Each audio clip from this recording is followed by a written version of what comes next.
మనం చిన్నప్పుడు మంత్రాలకు చింతకాయలు రాలుతాయి అనే కథలు వినేవాళ్ళం.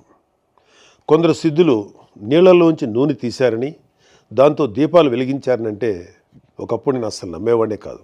కానీ మన జగన్ బాబా అనుకో పాలు వెన్న లేకుండా నెయ్యి తీశాక అవన్నీ నమ్మక తప్పట్లేదు. అసలు నేతిలో నెయ్యి లేకపోవడం ఏంట్రా అని జుట్టు పీక్కుంటున్నారు కదా. చూద్దామండి.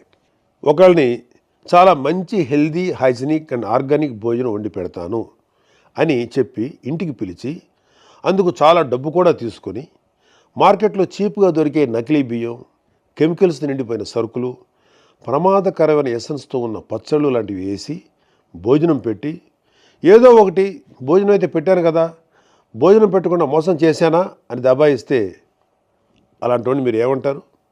నేనైతే వైఎస్ఆర్సీపీ నాయకుడు అంటాను.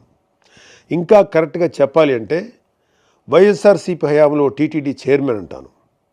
ఎందుకంటే వైఎస్ఆర్సీపీ హయాంలో టీటీడీ చేసిన పని ఇదే. చుక్క పాలు కానీ బొట్టు వెన్న కానీ లేని ప్రమాదకరమైన కెమికల్స్తో ఫేక్ గీని 60 లక్షల కేజీలకు పైగా స్వామివారి డబ్బుతో కొని ప్రసాదం తయారు చేసి భక్తులకు పంచిపెట్టారు. ఎంత పాపం, ఎంత ద్రోహం ఇది.